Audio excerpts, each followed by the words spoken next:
Goeiemôre julle almal.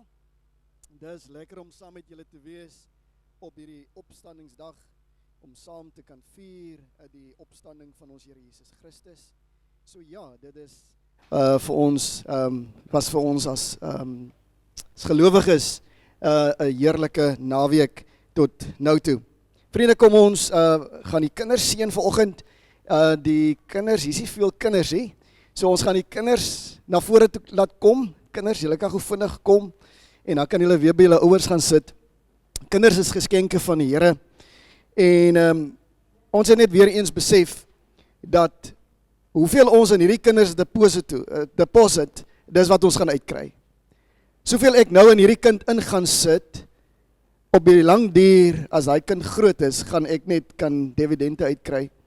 So ek wil vir die ouers, ons werk met so plus minus 4.500 kinders, gereeld elke dag van ons lewe, elke week, en ons sien hoeveel kinders word afgeskeep deur hulle ouers. Jy kan net na die kind kyk en dan weet jy wat in die ouershuis aan die gang is. En dan breek ons harte om te sien. En ons gebed is dat Lewende Woord se ouers en elkeen van hierdie kinders se ouers, elkeen van julle ouers wat hier sit, soveel aandag en soveel liefde vir hierdie kinders sal gee. Kinders het nie 'n PlayStation nodig, hy het nie nog 'n selfoon nodig, hy het nie nog 'n gadget nodig nie. Hy het jou nodig, jou teenwoordigheid nodig in sy lewe. Hy het nie nog 'n R100 nodig nie. Hy het nie net nog 'n R20 nodig om na die mobile toe te hardloop nie. Nee, hy het en sy het Jesus nodig wat deur jou tot hulle sal spreek. Vriende, kom ons strek ons hande uit en ons seën hierdie kinders. Here, ons seën elke seun en dogter vanoggend. Dankie dat hulle kosbaar is. Dankie dat hulle waardevol is. Dankie Here dat U ook vir hulle gesterf het aan die kruis. Dankie Here, nie net vir groot mense nie, maar vir elkeen van hulle. En ons dank U dat U hulle lewe nou neem. En U vat dit, en U is besig om dit te vorm na U beeld, na U gelykenis, maar dat U ook hierdie kinders, Heilige Gees ook hierdie kinders sal lei tot op 'n punt waar hulle sal verstaan die evangelie, hulle harte sal oopgaan en hulle Jesus sal kies, ook in hulle jong lewe as verlosser en saligmaker. Help ons ouers om hulle na Jesus te lei. In Jesus naam, amen en amen. Baie dankie julle.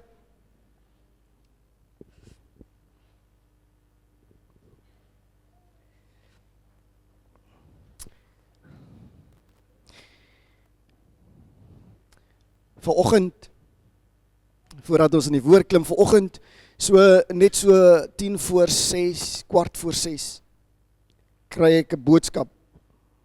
En hierdie boodskap bly as volg: ek is moeg vir die lewe. Ek kan nie meer nie. Here, help. Nou wat maak jy daai tyd van die oggend? Kan jy nou twee dinge dink? Hierdie mens is aan die einde van sy lewe. As iemand so 'n boodskap vir jou stuur, dan moet jy weet, hierdie ou is regtig plat teen die aarde. En ek begin praat met hierdie persoon, daai tyd van die oggend, en bemoedig hierdie persoon, en na tyd glo ons dat daar helderheid gekom, lig het deurgebreek. So vriende, die een ding is daar, baie van ons kry daai boodskappe, baie van u kry so 'n boodskap. Maar wat doen jy met so 'n boodskap? So 'n boodskap kan jou teen die mure uitdryf, of so 'n boodskap kan vir jou sê, wag 'n bietjie, meisiekind, wag 'n bietjie, kom ons kyk Jesus, kom ons gaan na hom toe. Want daar's soveel bewyse in die woord. Daar's soveel bewyse in die woord, daar's soveel skrifte wat jou gaan bemoedig en wat Jesus jou nooi om na hom toe te kom as jy moeg is, as jy nie meer kan nie. En ons het so 'n klomp skrifte deurgestuur en 'n gebed deurgestuur, en ons vertrou dat hierdie opstandingsdag ook in daai lewe opstanding, nuwe hoop sal bring. Vriende, ons wil vanoggend met mekaar praat oor die leë graf verander alles. Die leë graf verander alles. As ons na die woord lees, ons gaan die Bybel lees in Matteus 28, gaan ons 'n paar versies lees. Maar wanneer ons kyk na die leeggraf, of wanneer mens kyk na Paasnaweek oor die algemeen, dan sien ons Jesus Christus het aan die kruis gesterwe. Toe hy daar aan die kruis gesterf het dit vir baie mense gelyk, en dit het vir die wêreld gelyk, of die storie wat vertel is, verby is. Sy disipels self was bang. Wat het hulle gedoen? Hulle het hulle gaan opsluit. Sy vyande, wat het sy vyande gedoen? Sy vyande het gejubel en gejuig en het gedink, hulle het gewen. Hulle het hom begrawe. En wat het hulle gedoen om alles te kroon? Hulle het die graf geseël. Dat daar niemand, en om alles nog verder die ding meer intens te maak, plaas hulle soldate, gewapende manne, daar om die liggaam van Jesus op te pas. Romeinse soldate het wag gehou. Alles het gelyk of die dood finaal oorwin het. Sien jy daai prentjie? Alles het gelyk of die dood finaal oorwin het. Maar prys die naam van die Here. Vriende, Paas Sondag, wat het gebeur? Daardie oggend, Sondagoggend het begin soos normale, enige ander oggend. Die son het opgekom oor Jerusalem, mense het begin werk toe gegaan. Die wêreld het normaal gelyk en die wêreld het normaal aangegaan. Maar by 'n klein graf buite die stad het iets gebeur wat my en jou lewe en die wêreld vir altyd sou verander. Is jy by? Iets daar buite, by daai graf, buite die dorp, het daar iets gebeur wat my en jou lewe en die wêreld gaan skud en ruk en verandering sal bring, al wil die wêreld dit nie erken nie. Die steen is weggerol. Die graf was leeg. Jesus Christus het opgestaan. Hy lewe. Vriende, wat sê ons hier? Die opstanding is nie net 'n mooi storie nie. Ons vertel dit baie kere vir die kinders. Ons vertel dit baie keer in die skole. Ons bring hierdie boodskap dat Jesus het opgestaan. Dis nie net 'n mooi storie nie. Dit is die fondasie van my Christelike geloof. Van my wandel met Jesus elke dag. Ek weet nie vir jou nie, maar die opstanding van Jesus het wat kom doen, dat dit lewe kom bring aan die hele Paasgebeure. Paulus sê dit in 1 Korintiërs 15 vers 17, as Christus nie opgewek is nie, is julle geloof nutteloos. As Christus nie uit die doodheid opgewek is nie, lewend gemaak is nie, waaraan het ons geglo? Presies, dan gaan ons ook daar by 'n graf staan waar daar nog bene lê. Gaan ons ook nog daar by 'n graf staan waar daar staan rest in peace, hier lê my oupa, hier lê my ouma, wat ook al, maar Christus se graf is leeg. Sy opstanding was vir ons tot groot waarde. As hy nie opgestaan het nie, sou die Christendom vir die wêreld en vir ander gelowe 'n bespotting gewees het. Maar vir my en vir jou, wat sê die leeggraf vir my en vir jou volgend?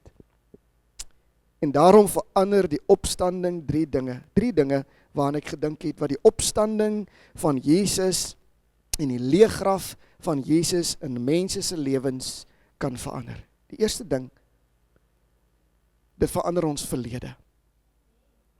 Dit verander my en jou verlede. Die tweede ding waarmee hy werk, hy verander ons hede. Ons nou hier.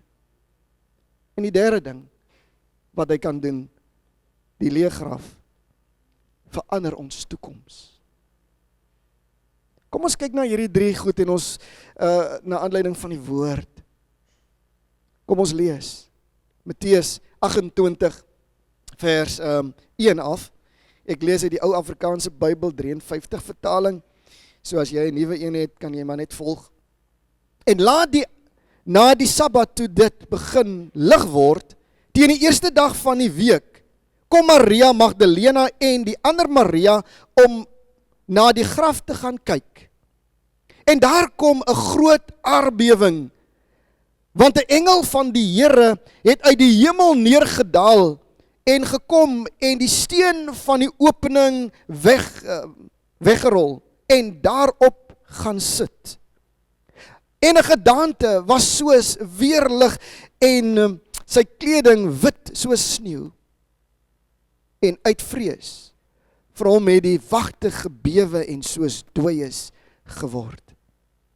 Maar die engel antwoord en sê vir die vroue: Moenie vrees nie, want ek weet julle soek Jesus wat gekruisig is. Hy is nie hier nie, want hy het opgestaan soos hy gesê het. Hy is nie hier nie, want hy het opgestaan soos hy gesê het. Kom kyk na die plek, as julle nie wil glo nie, kom kyk na die plek waar die Here gelê het. En gaan haastig en sê vir sy disippels, hy het opgestaan uit die dode en gaan voor julle uit na Galilea. Daar sal julle hom sien. Kyk, ek het julle dit gesê. En hulle het hastig weggegaan van die graf met vrees en groot blydskap en gehardloop om dit aan sy disippels te vertel. En terwyl hulle op weg was om dit aan sy disippels te vertel, kom Jesus hulle met eens tegemoet, met eens te en sê, wees gegroet. Toe kom hulle nader en gryp sy voete en aanbid hom. Jesus sê vir hulle, moenie vrees nie. Gaan heen en vertel my broeders dat hulle na Galilea moet gaan en daar sal hulle my sien. En daar sal hulle my sien. Dis 'n kosbare gedeelte wat Matteus hier vir ons vertel. Dat die engel van die Here het wat gedoen? Die engel van die Here het met daai aardbewing gekom, die graf geskit en die steen is weggerol en wat het daar gebeur?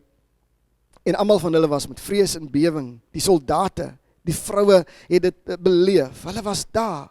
En dan die sleutelversie, hy is nie hierdie.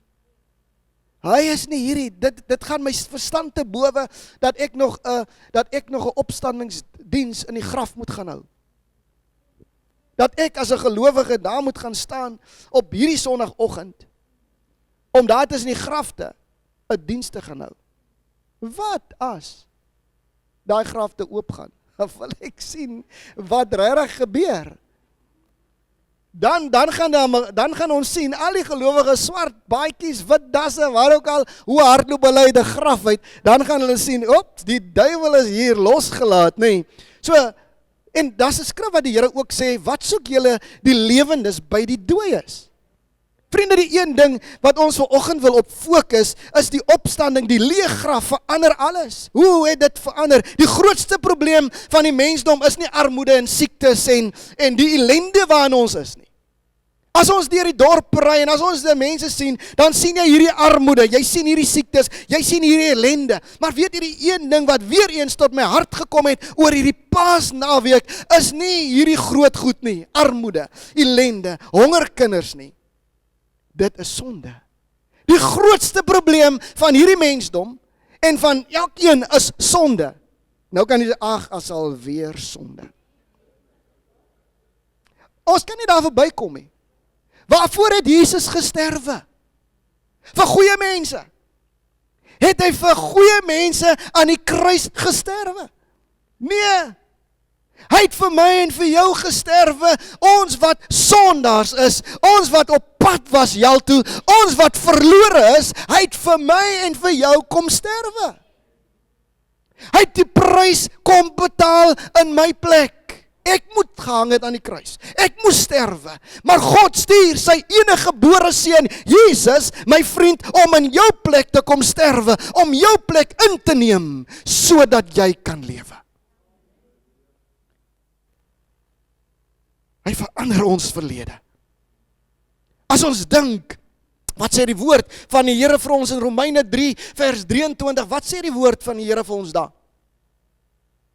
Weet julle wat sê hy vir ons? Romeine 3 vers 23. Want ons almal het gesondig en dit ontbreek ons aan die heerlikheid van God. As jy langs die man, langs jou kyk, die vrou voor jou kyk, dat die Bybel sê, nie ek nie, die Bybel sê, ons almal het gesondig. So dit wil ek vir my, dit wil ons sê, maar sonde is die grootste probleem. Dat mense vassit.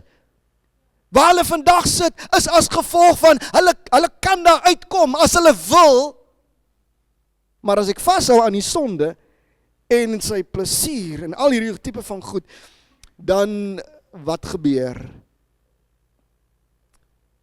Ag, ons is mos maar goeie mense. Ons is kerkmense.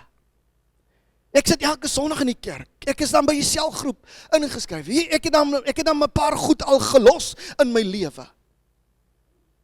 Ek het dan 'n paar goed reggetrek in my lewe. Ek is dan nie op daai spektrum nie. Ek is dan nog hier in die middel. Ek is op pad om my lewe in orde te kry.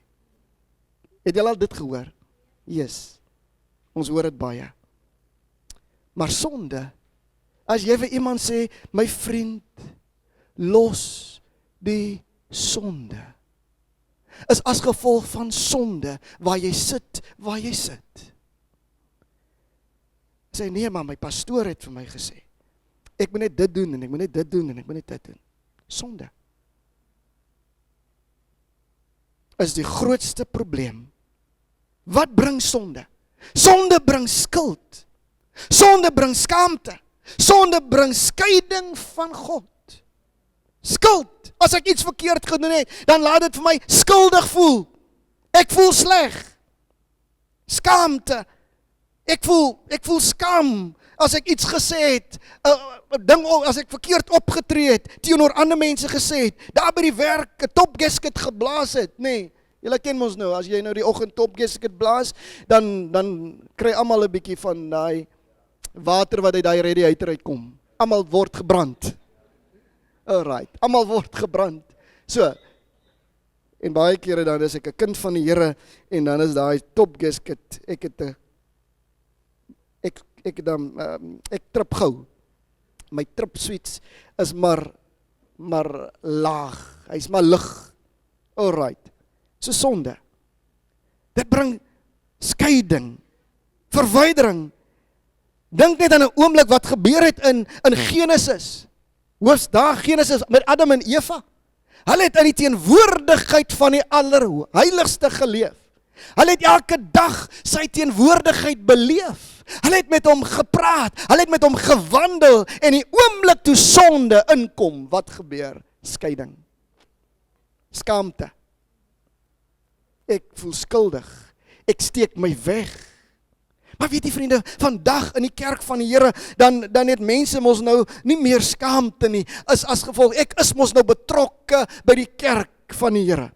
Een oomie kry vir my daar in die parking lot van Spar in Mamasbury, en weet jy, daai oom behoort nie in Mamasbury nie, hy kom van die Suid-Kaap af, en baie jare terug het ons vir hulle bedien, daar aan Heidelbergse kante het ons hulle bedien met die woord, ons was by hulle in die huis, en ons het met hom gepraat, en vir hom die evangelie verduidelik, en man, hy het gelyk asof hy 'n goeie mens is, hy volg die Here, hy praat soos 'n kind van die Here, en hy beleef ook, hy bid, en hy beam, en goed gaan aan, en nou die dag, seker so 3 weke, 4 weke terug, kry ek hom in die parking lot, die Here bring hom daar uit die syde uit, en ons kry mekaar in die parking lot in Spar, en hy kyk vir my, hy sê, meneer, alles het verlede jaar verander. Nou slaan hy my ding-dang, want ek het gedink, hierdie ou stuur vir my elke keer boodskappe, hoe goed die Here vir hom is, en waar ook al, en hier kom hy en hy sê, alles het verlede jaar, 2025, in my lewe verander. Ek het Jesus in ICU gesien. Ek was besig om te sterwe. En toe hoor ek die stem wat vir my sê, dis nie jou tyd nie. Ek gaan jou hier optel as 'n getuie vir die mense in Heidelberg en vir jou familie. En hy sê, die Here sê vir hom, vat 'n boek, skryf jou sonde op. Hy sê, Here nou, hy sê, hy laat weet sy vrou, bring vir my 'n boek, bring vir my 2 boeke, hy skryf 1 boek, hy sê, hy skryf 1 boek vol van oor die 70 jaar se sonde. Hy is al oor die 70, hy skryf, hy kan nie ophou skryf nie, want die Heilige Gees is besig met hom, hy sê die trane loop, en die susters weet nie wat met hom aangaan nie, en hy skryf, en hy sê, sy hart, hy het net 'n hart omleiding gehad, en hy sê vir hom, Mr. van Wyk, jy moet rustig wees, jy kan nie op stres nie. Hy sê, man, ek is nie gepla met my hart nou nie, ek is gepla met die stem wat ek gehoor het, en met die een wie se hande ek gesien het. Ek het sy hande gesien. Sy hande gesien, hy het my sy hande gewys, met die spykermerke, en die bloed wat daar uitkom. Vriende, het jy dit al gesien? Dat die Here iemand op sy sterfbed, sy hande wys, wat gekruisig was. 70 jaar oud. Hy sê, eerste boek is vol, net 70 jaar so sonde. Nou sê die Here, vat die ander boek, skryf daar op, oor al die dae wat ek goed was vir jou. En hy sê, skryf, 288 bladsye, skryf hy. Hy sê, toe hulle hom wakker maak, loop die trane nog oor sy wange, en die suster sê, meneer Van Wyk, iets het in hierdie kamer gebeur, ons kon nie in jou kamer kom nie, ons kon nie naby jou kom nie, want die lig hier in die kamer het ons uitgedryf, ons kon die lig nie in hierdie kamer verdra nie. Sy verlede. Hy sê vir my, jy het gedink, ek het gedink, ek was gered. Ek het gedink, my goeie werke gaan my in die hemel inbring. Ek het gedink, my betrokkenheid in gemeente. Ek het gedink, vriende, vandag, miskien sit jy ook hier. En jy gee, en jy is betrokke, maar kan ek vir jou vra, het die Here al jou verlede, jou sondige verlede verander? Het hy al jou vergewe? Het hy al jou vrygemaak? Elke mens dra verlede. Party oor hulle skuld skuld oor die verkeerde besluite, pyn oor wat hulle gedoen het, spyt oor die dinge wat hulle nie kan verander nie. En dit is daai oom se lewe. Toe ek voorberei, toe sien ek duidelik daai oom, maar weet julle vriende, iets anders. Die helder glans op sy gesig as wat ek hom 'n paar jaar gelede ontmoet het. Iets het gebeur. Maar prys die naam van die Here, die kruis van Jesus, maar die kruis van Jesus bring vergifnis. Toe Jesus gesterf het, het hy die straf vir sonde gedra in sy liggaam. Toe hy opgestaan het God bevestig dat die prys ten volle betaal is. Die opstanding moet gebeur, vriende. Die opstanding is God se rubberstempel op hierdie hele gebeurtenis van Paasfees. As daar nie 'n opstanding was nie, dan het ons 'n kruis gehad en ons het 'n graf gehad. Maar dan sou die graf nog, Jesus nog daar gewees het. Maar opstanding Sondag het Jesus, wat het God kom doen? Toe Jesus uit die graf uit opgewek is, toe kom God met sy rubberstempel en hy kom stamp, paid in full. Is julle by? Kom hy met die rubberstempel en hy sê paid in full. My seun het die prys betaal. Hy lewe, en omdat hy lewe, kan ek lewe. Ek dink aan, as jy nou skuld het by 'n winkel, amper vra ek nou weet almal skuld by die winkel. Okay. Nou, as jy nou skuld het by die winkel, alright, jy kry daai rekening elke maand. Sommige kere dan weet jy, Here, ek weet nie hoe ek hierdie skuld gaan betaal nie, maar ek moet ek hom betaal. Maar wat as jy daai brief kry, 1 maand, met rooi gestempel, paid in full. Wat gaan deur jou kop? Gaan jy daar staan, paid in full, okay. Jy gaan jubel, jy gaan juig, jy gaan sê, maar meneer, asseblief tog, maak gou net seker of dit so is. Jy gaan vir die klerk vra, hallo, is daar nie 'n fout nie? Is daar nie 'n fout nie? Miskien is daar 'n fout, miskien het iemand net 'n verkeerde nommer ingedruk. En as hulle kyk, as hulle sê, meneer, luister, dis joune, dis jou rekening. Jou rekening is afgelos. Dit is in vol betaal. Dan hoe gaan jy by die winkel uit?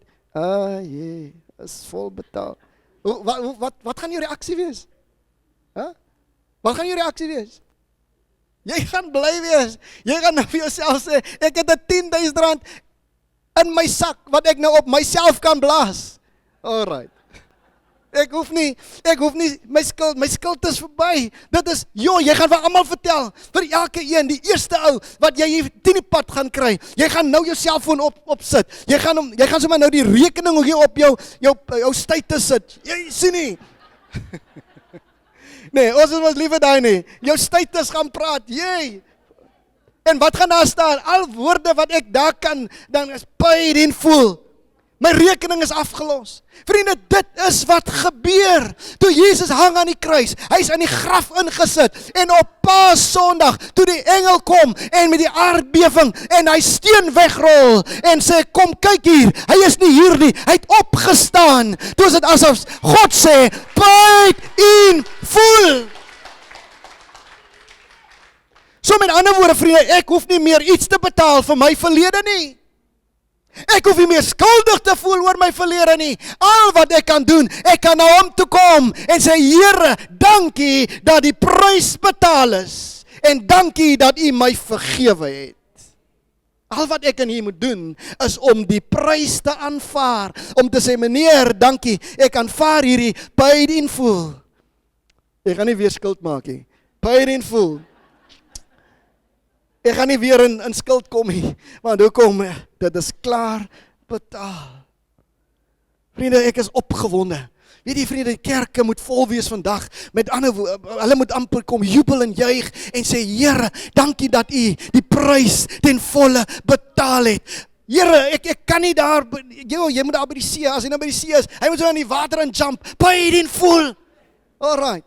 Waar is? Hy moet sommer daar, as hy nou daar in Sparing gaan, luister, ek wil vir jou sê vanoggend, my alles het God betaal, man. As ek hier voor jou staan, dan moet jy sien, hier staan iemand, wie se skuld vol betaal is. Okay. Ons moet dit getuig, ons moet dit jubel en juig, die opstanding bevestig, as God se bevestiging. Die skuld is betaal. Jou en my sondeskuld het hy gedra. Of ons hoef nie meer daarvoor te sterwe nie. Die opstanding sê vir ons, jou verlede hoef nie jou toekoms te bepaal nie. In Christus kan mense vergewe word. In Christus is daar herstel. In hom kan ons nuut gemaak word. Die evangelie sê nie, probeer beter nie. Weet, baie kere is hierdie ding wat die kerk van die Here en baie mense sê, probeer beter, en dit is hoekom ons mense in die kerk van die Here kry, wat probeer beter, en dan op die einde van die dag, raak hulle neerslagtig, dan sê hulle, maar ek het al hoeveel keer probeer. Dan beland hulle by 'n beraader, beland hulle by iemand, wat vir hom die woord sê, en sê, jy hoef niks te probeer nie. Jy hoef niks te probeer nie. Die evangelie sê, jy kan nuut gemaak word. Sien nie vriende, wat is die verskil? Buitekant baie kere hoor ons hoe dat mense sê, probeer beter. Selfs binne in die kerk, probeer beter. Die evangelie sê nie dit nie. Die evangelie sê, jy kan nuut gemaak word. Deur wie? Deur Jesus Christus. Is jy by? Daai probeer, ek het al baie kere mense voor my kom sien, gesit, mense al gekom vir gebed, en gesê, ek het al probeer, en die ou het gesê, ek moet dit los, en daai ou het gesê, ek moet dit los, en hulle my hande opgelê, waar ook al, en ek het alles probeer, maar dit niks werk uit nie. Dit voel vir my, as ek geval het, dan voel ek erger skuldig. Sê ek, right, jy hoef nie skuldig te voel nie. As die Seun van die mens jou vrygemaak het, dan is jy waarlik vry. En jy moet dit in die geloof neem. En jy moet dit glo, met jou hele hart. Dit is versekering wat ek het. Die Bybel sê vir ons, wanneer ons Jesus aanneem, Johannes 1 vers 12, wat sê dit vir ons? Maar almal wat hom aangeneem het, aan hulle het hy die mag gegee, dit kan ook sê, die reg gegee, om wat te wees? Om 'n kind van God te word, om sy kind te wees. So moet ek probeer om sy kind te wees? Nee, ek is sy kind, op grond van dit wat hy gedoen het aan die kruis. Vriende, jy hoef nie te probeer nie. Al wat jy kan doen, is jy kan kom by die plek in jou lewe, waar jy sê, Here, maak my nuut. En hy kom maak my nuut, deur die bloed van die lam. Hy kom maak my nuut, deur sy kosbare bloed. Halleluja. Vriende, die leë graf verander ons hede, ons nou. Ons nou. Na die kruisiging van Jesus, was die disippels die mekaar. Baie van hulle met gemengde gevoelens, emosies, wat in hulle deurgaan. Wat in die volgelinge van Jesus se hart gewoel het en gewoed het. Bang, verward, hulle het gaan wegkruip. Hulle het gedink, alles is verby. Moontlik het hulle gedink, hierdie soldate, hulle gaan ook vir ons kom. Ons gaan volgende wees.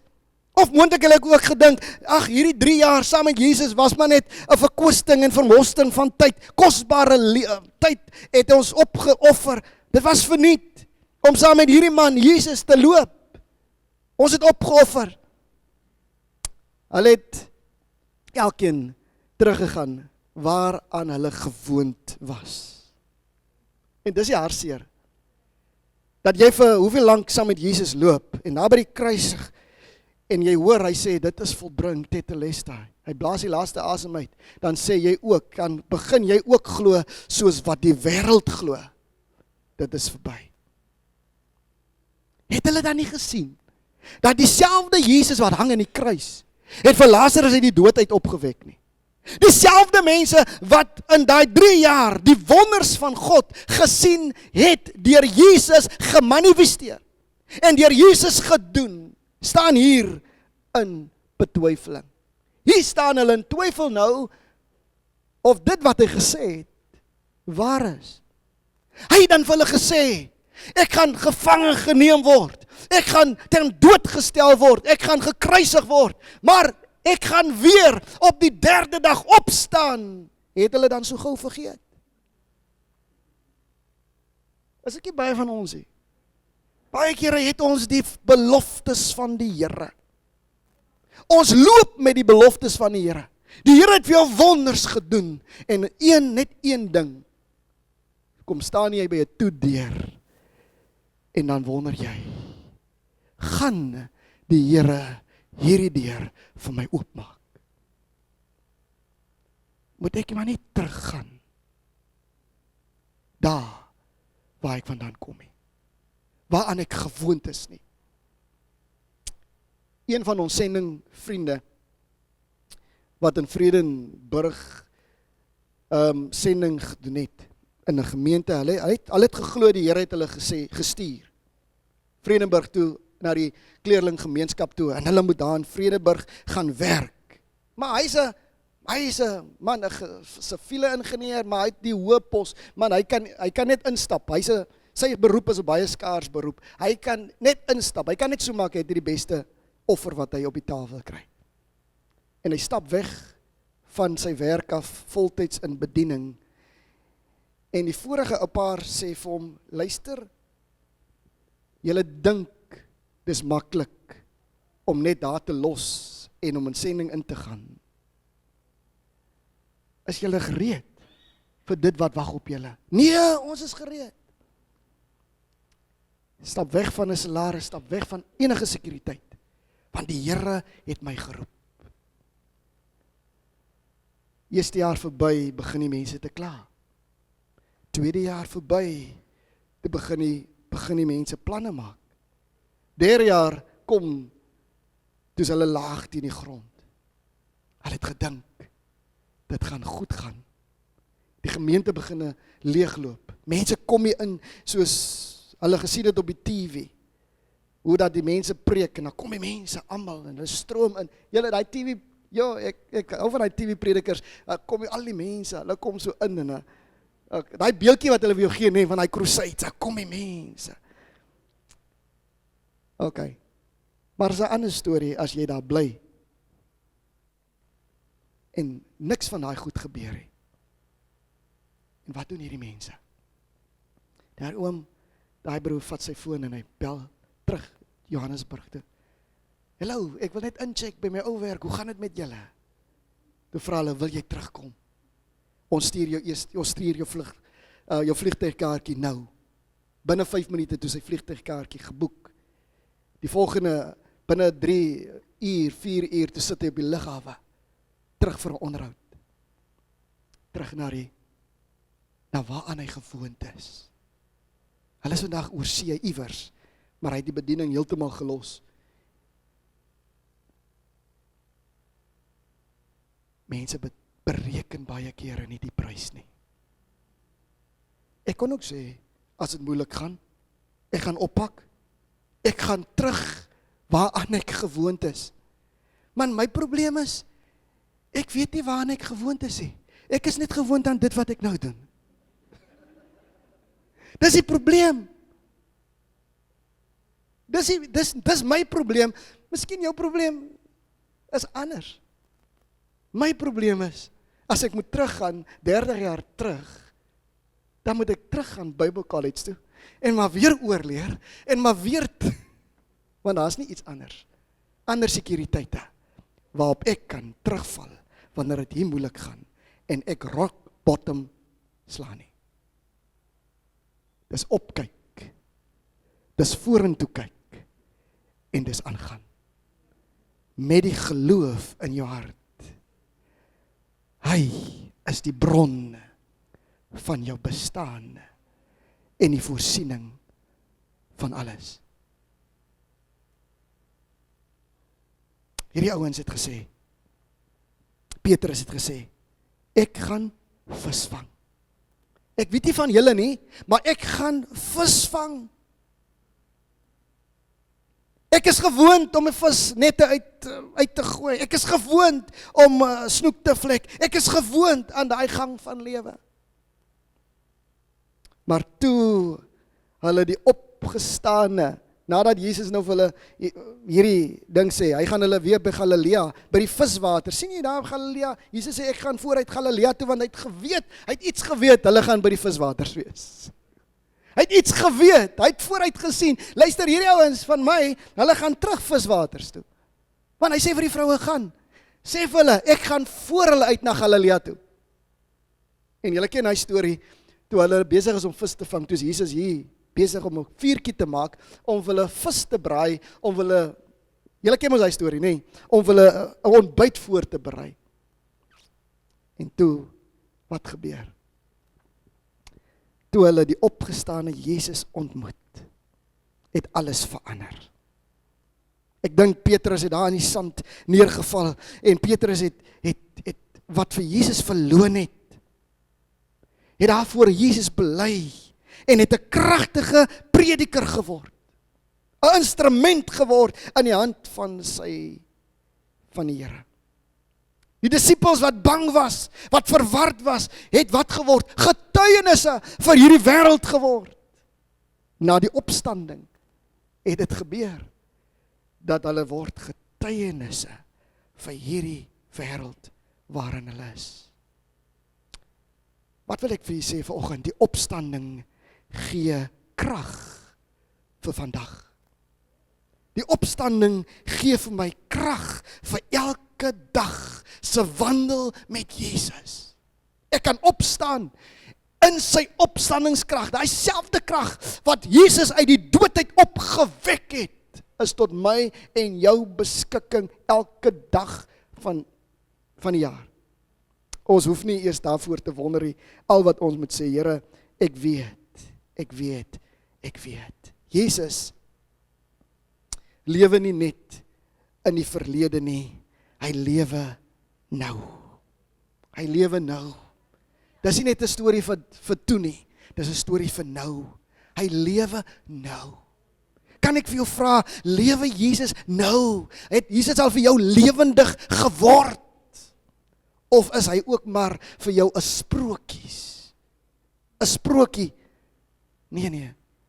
Hy het vir my 'n lewende werklikheid kom word. Ek is tot alles in staat deur Christus wat my die krag gee. Liewe broer en suster. Paulus, omdat Jesus leef, kan wat gebeur? Kan gebroke harte nou herstel. Kan gebroke lewens nou herstel. Nie môre nie, nou. Omdat Jesus lewe, wat kan gebeur? Kan hoop nou terugkom.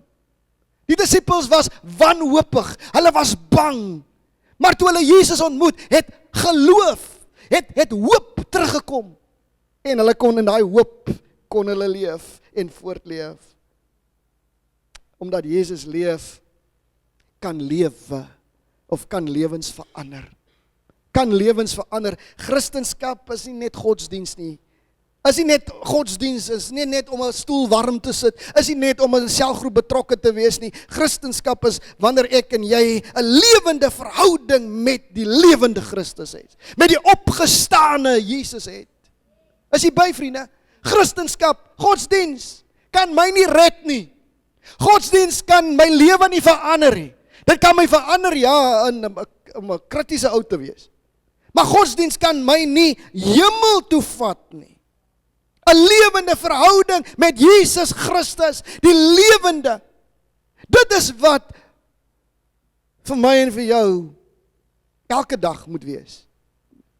'n lewende verhouding net Sondag, net Woensdae, net wanneer ek met my buddies wat my taal praat met mekaar is. Nee. Selfs wanneer ek by daai ou kom wat my vloek.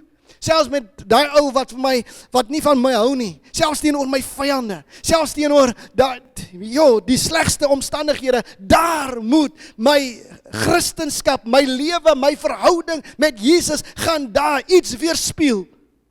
In gesprekke, in konfliksituasies. Wanneer ek in 'n lewende verhouding is met Jesus, dan gaan hy my help in konfliksituasies. Wanneer ek moeilike goed moet hanteer by my board, met my raad, moet moeilike goed hanteer by my werk, dan kan ek daar instap en sê, Here, dankie, ek dankie dat ek 'n lewende verhouding met U het, en ek weet U gaan nou my wysheid gee, hoe om hierdie situasie te hanteer. Prys die naam van die Here, dan stap U daarin, in hy vergadering, en waar ook al in, met boldness, kop omhoog, en sê, want ek gaan nie hier met my stert tussen my bene uit hardloop nie, want ek weet wie in my leef, en ek weet in wie ek glo, ek weet, hy lewe in my hart. Vriende, dis die realiteit. Ja, ons is nog hier op die aarde, ek gaan nog kwaad raak, ek gaan nog 'n woord of twee verkeerd sê, ek gaan nog wat ook al. Nee, die Here verwag nie ek moet nou perfek wees nie. Maar wanneer ek in 'n tipe verhouding is, 'n lewende verhouding is met ons lewende Christus, deur Jesus Christus na God toe, dan is hierdie pad van heiligmaking mos daar. Nee. Dan weet ek mos nou, Here, U gaan vir my wys wat ek vandag verkeerd gedoen het. Dit maak my nie 'n sondaar wat ek verkeerd gedoen het. Al wat ek kan kom doen, ek kan dit bely. Ek kan sê, Here, ek het vandag verkeerd opgetree. Nie soos wat u kind moes opgetree het nie. Ek het vandag 'n ding gesê. En baie kere dan sê die Here vir my, jy's my kind, gaan terug en maak reg met die wêreld, gaan sê daar by jou direksievergadering, die manier hoe ek nou met julle gepraat het, was nou nie Christelik nie. Was nie dit wat die Here wil gehad het nie. Dit is 'n Christelike lewe. Lewende verhouding met die Here is daai lewe waar ek hom hoor en ek praat met hom. Ek wandel met hom elke dag. Wanneer ek laag is, dan sê ek vir die Here, Here, ek lus nou nie vir oggend om te bid nie. Here, ek lus nie eers om met te praat vir oggend nie. En baie kere dan sê ek dit, Here, ek lus nie. En dan op die ouene van die dag, as jy so begin met die Here woel en werskaf, dan is al 'n uur verby, 2 ure is verby, en dan woel jy jou uit hierdie gat uit waar hy neergesit het, dan kom jy na 'n uur, dan sê jy, wow, ek voel beter, daar het die Here vir my antwoord gegee, daar gaan jy weer, hoekom? Dit is 'n lewende verhouding met die Here, vriende. Nie net op 'n Sondagie, nie net op 'n Woensdagie, elke dag van jou lewe. Daar by die strand, daar by die strate, waar jy ook al beweeg. Jesus vra vir my, laat my toe om deur jou te leef. Laat my toe dat die wêreld iets van my deur jou sien. Laat my toe, want deur dit, deur hierdie lewende verhouding met Jesus, gaan daar iets gebeur. 2000 staan ek in Hopefield, busstop. Ek staan met die busstop die oggend en ons werk in die gemeente. Toe ons instap, toe stap die predikant uit. Prys die Here ook daarvoor. Toe lees hy bedankingsbrief daar op die kerktafel en ons gaan nou daar werk vir 3 maande in sy gemeente. Toe stap hy uit en hy bedank.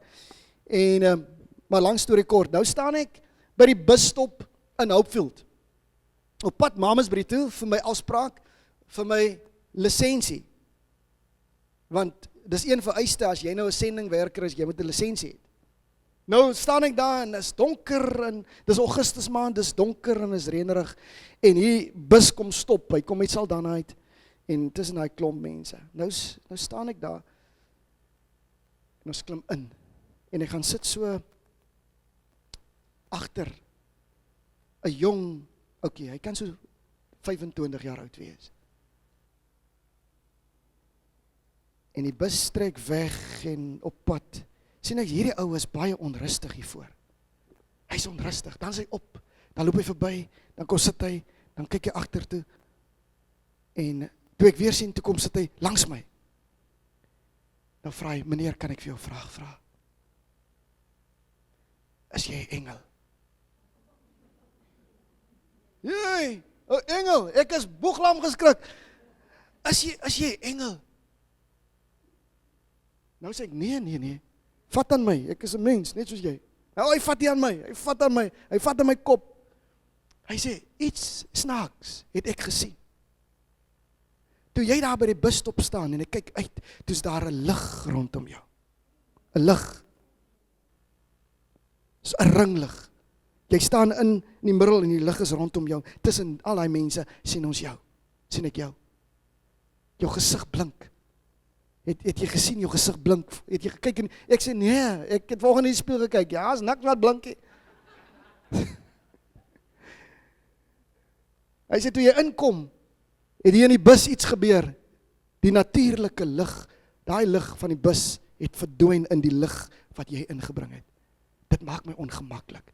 Wat het jy wat ek nie het nie? Daar het ek die kans om die evangelie met hom te deel. Voordat ek in Mamasbury kom, het ek 'n moslim ouetjie na die Here toe gelei as gevolg van daai lig. Wat wil ek vir jou sê? Dat Jesus wil hê, ek en jy moet in 'n lewende verhouding met hom lewe. En dit is al wat 'n lewende verhouding kan doen. Mense gaan sien, jy gaan nie vir jou kan wegsteek nie. Jy gaan nie vir jou kan wegsteek en sê, jene, jy gaan geken word. Jy gaan jouself weggee. Jou taal, jou houding, jou alles gaan jou weggee. Vriende, kan jy getuig van 'n lewende verhouding met Jesus. Elke dag. 24 uur. Waar jy met hom in gesprek is. Daar's 'n lied wat Isaac Watts geskryf het in 1707. En dan het Ralph Hudson het die koortjie gedeelte in 1800 bygesit. Wat so gaan? Ek gaan nou nie sing nie. Hy sê, at the cross, where we first saw the light, and the burdens of my heart rolled away. It was there by faith I received my sight, and now I am happy all the day. All the day. Elke dag van my lewe is daar, die happiness is daar. Hoekom? Want ek was by die kruis van Jesus. Ek was by die kruis van Jesus. Kan u vanoggend sê, ek was by die kruis? Want as jy by die kruis was, dan gaan jou oë oopgaan. En jy gaan Jesus sien, wat die prys vir jou betaal het. En jy gaan nooit weer wil teruggaan nie. Jy gaan nooit weer wil teruggaan nie. Want jy het iets van Jesus beleef. Vriende, die kruis of die leë graf verander ons toekoms. Die grootste vrees vir die mense is wat? Wat is ons grootste vrees? Is die dood. Baie van ons, Christen of nie Christen nie. Ek sê net, Here, spaar my nog 'n bietjie. Ja, Here, nog so 'n entjie, kom ons stoot die dood net so 'n bietjie verder, dat hy wat het die skia gedoen? Hy het sy kop na die muur toe gedraai, en gesê, Here, asseblief, toe sê die Here nog 15 jaar.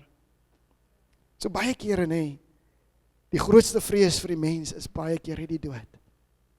Vir baie mense is dit nie, maar vir die groot meerderheid, sê, vir 99% van die mensdom is die dood. Elke mens weet, dat die lewe op die aarde nie vir altyd hou nie. Maar Paasfees, en dis was die een wonderlike ding, toe ek weer sit, toe sien ek, maar Paasfees bring 'n boodskap van hoop.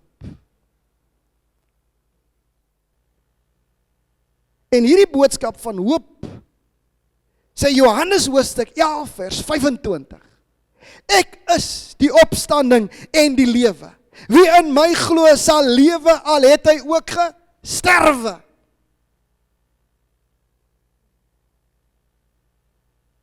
Die dood het nie die laaste woorde nie. Nie oor Jesus gehad nie. En ook nie oor my en jou nie. Vir gelowiges en vir kinders van God, wat in 'n lewende verhouding is met die lewende God, is die graf nie die einde nie. Dit is 'n oorgang na 'n ewige lewe. Die begin van 'n nuwe, vir altyd in God se teenwoordigheid. Die opstanding van Jesus is die waarborg van ons opstanding. Is die waarborg van my en jou opstanding by die wederkoms van Jesus. Is dit nie waar nie? Wanneer hy gaan kom, sê die Bybel in Tessalonisense, wat gaan gebeur? Die grafte gaan oopgaan. En almal wat aan Jesus Christus gesterf het, sal opstaan, hom tegemoet in die lig en vir ewig by hom wees. En dan sê hy, broeders, bemoedig mekaar met daardie woorde. So, wat kan ons vir mekaar sê? Wat sê ek vir 'n ou wat op 'n siekbed lê, wat besig om te sterf? Ou broer, luister, hou vas, hou kap vas. Sê broer, los maar. Weet jy, hierdie is die dood, die finale sê oor jou nie. Jy gaan in 'n restperiode ingaan, en as jou saak is reg is met God, dan gaan jy vir ewig in sy teenwoordigheid lewe, en jy sal nooit weer sterwe nie. Jy sal nooit weer sterwe nie. Die Bybel praat, daar is 'n tweede dood, nee. Julle weet daarvan. Miskien glo julle dit nie, maar kom ek sê dit maar vir die rekord vir julle. Daar is 'n tweede dood. Die Bybel sê, as die Here die boek, dan Openbaring, die boeke gaan oopgemaak word. En as jou naam nie in die boek van die lewe staan nie, dan is jy in die poel van, sê gou daai woorde, in die poel van, sê dit weer, in die poel van vuur. Hoe, glo ons dit? Of is dit net 'n storie?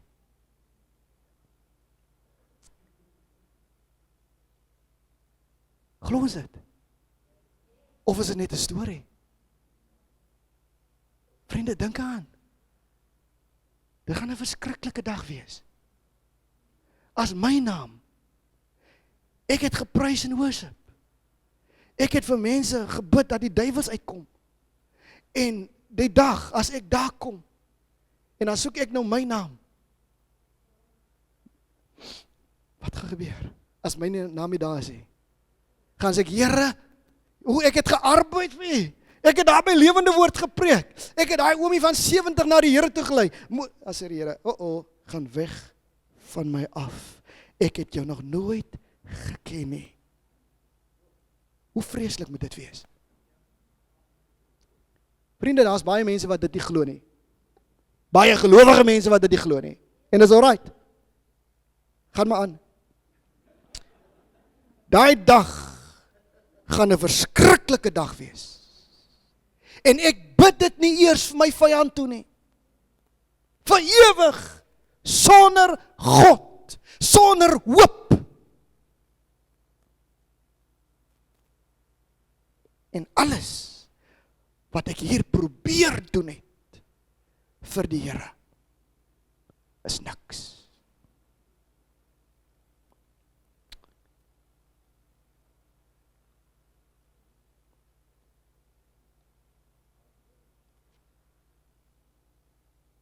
Besef jy?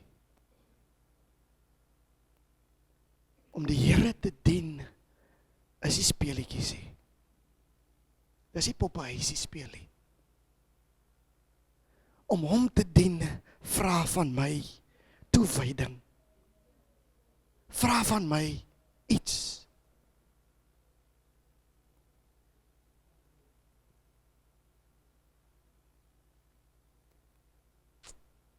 Die opstanding van Jesus is die waarborg dat ek ook eendag gaan opstaan uit die doodheid.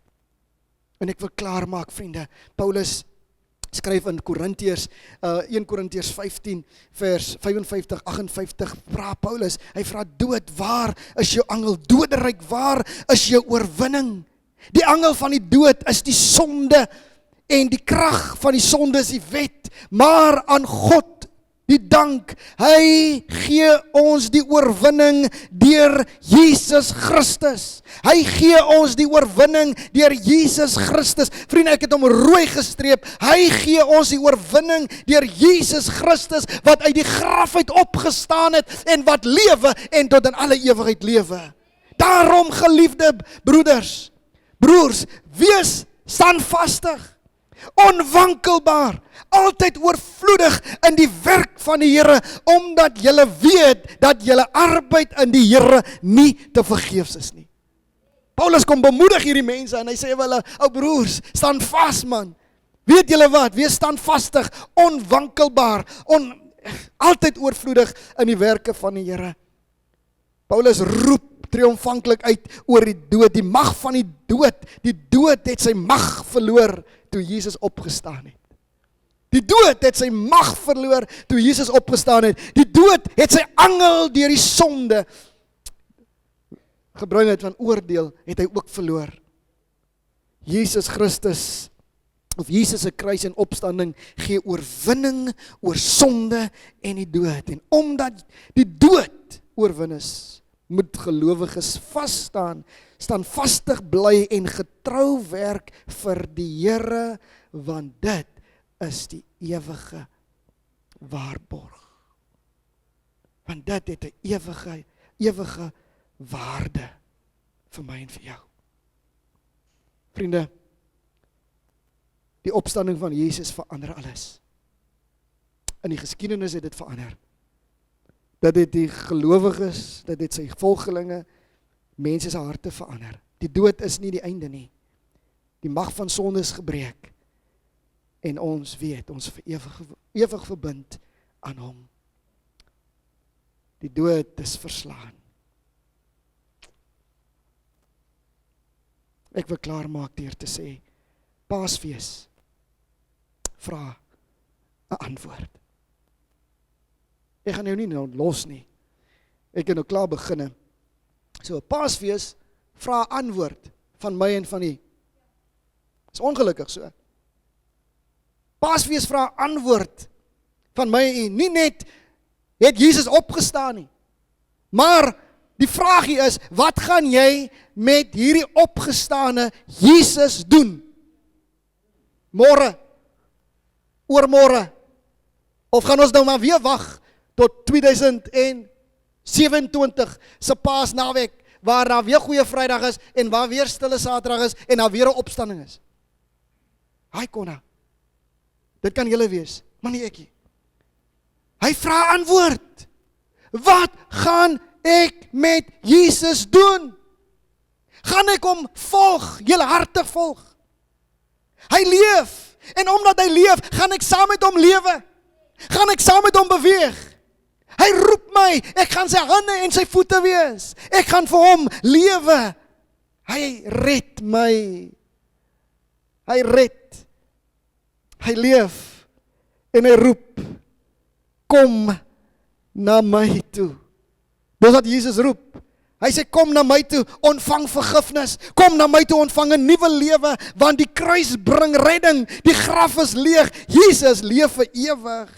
Hy is nie hier nie. Hy het opgestaan volgens Matteus 28 vers 6. Die graf is leeg, die dood is oorwin. Die dood het verloor. Christus lewe. Dit beteken eenvoudig, my sondes is vergewe. My verlede kan genees word. My gebroke hart kan herstel word. Dit beteken dat die kruis is nie die einde nie. Dit is die begin. Dit is die begin met en van my Christelike lewe en in verhouding met Jesus Christus. Vriende, meer as 2000 jaar gelede klink dit nog dieselfde. Ons verlosser lewe. My verlosser lewe. Die dood is oorwin. As jy vandag gebroken is daar hoop. As jy vandag skuldig voel, is daar vergifnis. As jy vandag bang is vir die dood, is daar ewige lewe.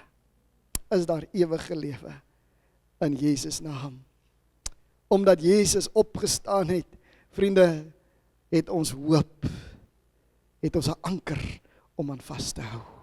Mag dit ook so wees, die kruis op Goeie Vrydag wys God se liefde. Die leeggraf wys God se krag. Die leeggraf wys God se krag geopenbaar. En dit is die een ding, Jesus leef en die graf is leeg. Die leeggraf verander alles. In my en in jou lewe. As ons daarna gryp, sê Here, ek kom na U toe. Vriende, voordat ons oorgaan na die nagmaal van die Here, wil ek hê, kom ons raak stil. Dan wil ek vir jou vra, hierdie vraag gee, wat gaan jy met Jesus maak? Wat gaan jy met die opgestane Jesus doen? As jy vanoggend hier sit, en jy het net 'n gedaante van godsaligheid, 'n gedaante, jy het net so warm geraak in jou gees, maar jy's nog nie daar nie. Jy het net so 'n beroering gehad. Jy het net so 'n bewuswording gehad, my lewe is nie reg met die Here, en ek is nie op pad met hom nie. Dan wil ek vir jou sê, kom by die plek in jou lewe waar jy sê, Here, ek gryp die reddingsboei. Ek gryp dit met alles in my, en ek kom na die kruis toe. En ek gee U my lewe.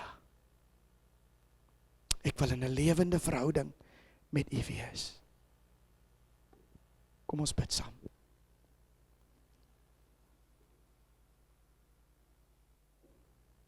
Here, ons Here, toe U hang aan die kruis, tussen hemel en aarde, het U 7 woorde gespreek. Toe hy hang aan die kruis, Here, het U gesien hoe die wêreld lyk, gebroken en stikkend. Het U die verlore toestand van ons mensdom gesien.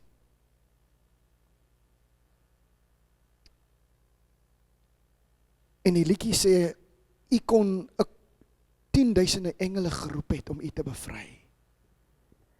Maar u het dit nie gedoen nie. Want u liefde vir ons was so groot. Dankie, Papa, dat u u seun in my plek laat sterf het. Die skuld en sonde wat op my was, het op hom gekom. Dankie dat u dit aan u liggaam daar gedraai het. En help ons elkeen, Here, wat vanoggend hier sit, om opnuut te weet, en opnuut dat ons oë sal oopgaan, dat die opstanding van die Here Jesus, dat die graf is leeg, en dat dit ons lewens wil verander. Help ons daartoe, asseblief, Here. Dankie dat ons kan weet, die leeg graf kan ons sondes kan vergewe word. Ons lewens kan verander word. Ons kan weer hoop hê. Ons kan weer moed hê. Die dood is oorwin. Dankie vir die leeg graf en Jesus wat leef. In Jesus naam. Amen. Vriende, ek gaan vir u vra as jy spesiale gebed nodig het, terwyl ons die nagmaal uitdeel, gaan Mike gaan hulle vir ons 'n lied speel, en ek wil hê, luister na die woorde, maar as jy spesiale gebed nodig het, dan kom jy en dan bid ons saam met jou, terwyl hulle die nagmaal uitdeel, of jy kan na die nagmaalbediening, kan jy ook agterbly. Hier is mense by Lewende Woord, en ek self is hier om saam met jou te bid. As jy hier sit en jy het nie die sekerheid van saligheid nie, jy het nie die sekerheid dat Jesus, jy in 'n lewende verhouding is met Jesus nie, bly agter, kom, moenie huis toe gaan nie, bly agter. Mense by Lewende Woord sal wil graag saam met jou bid, en dat seker maak, dat jy Jesus Christus aanneem, en dat Paasfees, en dat die opstanding vir jou nuwe betekenis sal hê. Moenie huis toe gaan nie, asseblief. Baie dankie julle. Kom ons luister na hierdie lied, en dan kry ons die nagmaal, terwyl ons dit kry, hou dit almal, ons gaan dit so almal saam gebruik. Na die lied sal ek dit instel, en ons almal kan lekker saam dit gebruik. Dankie.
Vriende,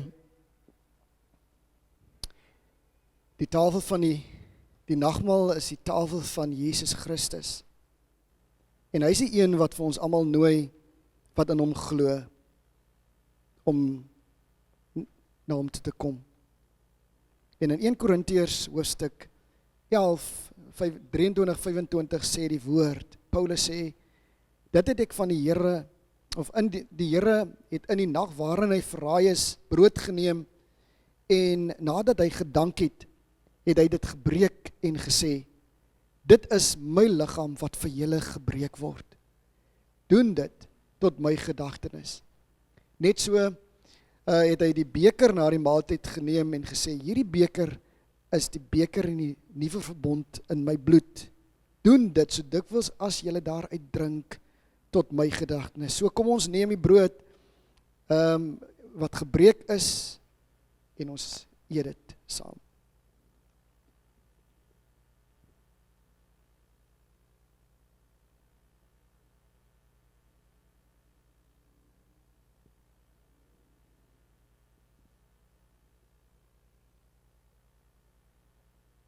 Die beker van danksegging is die gemeenskap met die bloed van Jesus Christus.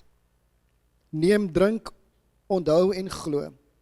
Die kosbare bloed van ons Here Jesus Christus is vergiet tot volkome vergifnis van al ons sondes. Kom ons neem en ons drink en ons doen dit ook met daai wete.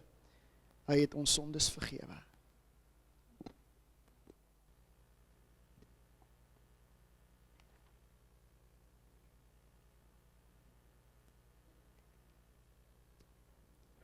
Here, baie dankie dat ons die nagmaal kon vier. Dit is u maaltyd. Dit is u herinneringsmaaltyd.